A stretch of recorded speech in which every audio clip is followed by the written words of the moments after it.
Love Bleeding Lies. Reading Zoe Nelson, George Sweetenham. There was a chap, not old at all, who from a tender age was told that to be loved and liked in lies must not engage. But of that age he could not wait to find himself a soulmate. As luck would have it, close by, a maid of casual acquaintance who really too much spent upon her body maintenance. Though as I'm sure you may have guessed, she always strove to look her best. With trepidation he alone, with nerves a-taut and breath abate, called her from his telephone, arranging thus a meet, a tryst, a date. She was so flattered, may we mention, by his very close attention. Well, the maid quite soon consented, and our chap himself presented, in his suit of Sunday best, with sweets and floral flowers and all the rest. He was so really keen, you see. Well, wouldn't you be?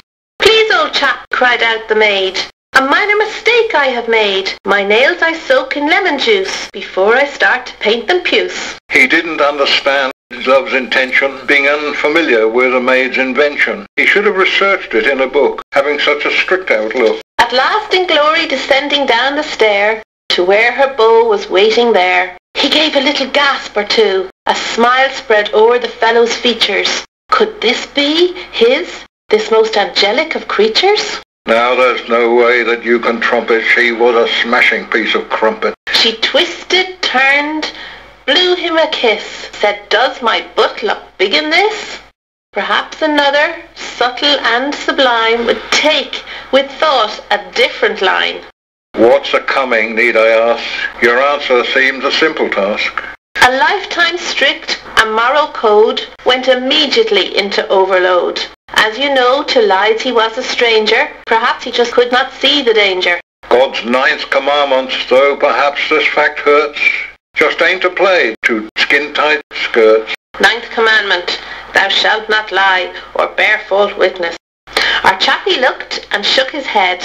It bulges quite a bit, he said, and there around the derriere bit, it looks as if you're going to split. Is this unbelievable to you? It's true, it's true, it's true, it's true. Severe concussion, 200 stitches, a hematoma around the breeches, a very sore bit. The surgeon shocked and declared, leave it if you can, the worst assault he'd ever seen on any man. Hell hath no fury like a scorned lass, when sold she's big about the hematoma, severe bruising. So it went up to the assizes to be sorted, though Superintendent Grace O'Malley wanted it aborted. The beak, Madam Justice Furlock, Lady Most Severe, for double parking why you get a dozen year. It was the law, you see, and hardly fun. But something really must be done. The clerk, a lady, read the charge in a weeping, tremulous tone. Our chappie's lawyer said, hey mate, with that, well now you're on your own. And Miss Jones Smith, BL, to her credit, did a very smartish legate. He could plead cedit quaestio, you may clearly see, but no, not ever plead insanity. Because you can guess, and be not too amused, for really our man was a victim, not the one accused. Cadet quaestio, nothing more to say, no further questions. Will Madam Justice Furlock quick the court adjourn, least her temper just ice be spurned, and with it making some mistake, have him burned at the stake. There is a law of 1432, of case like this, it's nothing new. Her direction to the jury, delivered with great care, to the jury members, 12 matrons, sound and fair, exulting on this most hideous, awful crime, had our chap convicted in record time. Yeah, quite right, that's ghostly crass, telling folks they're lumpy in the...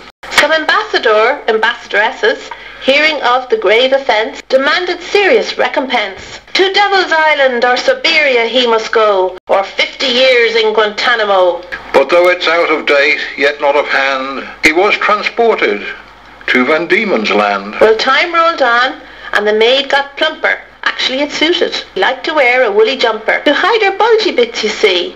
I would too, if that were me. She thought perhaps she'd been hasty with the bloke. Really, some just can't take a joke. So she logged on to a site upon the net, just to see what she could get. A discounted ticket to Tasmania, courtesy of Air Romania. They've changed the name, you understand. Tasmania was Van Diemen's Land. About her adventures we will make few bones. At last she found her lover breaking stones.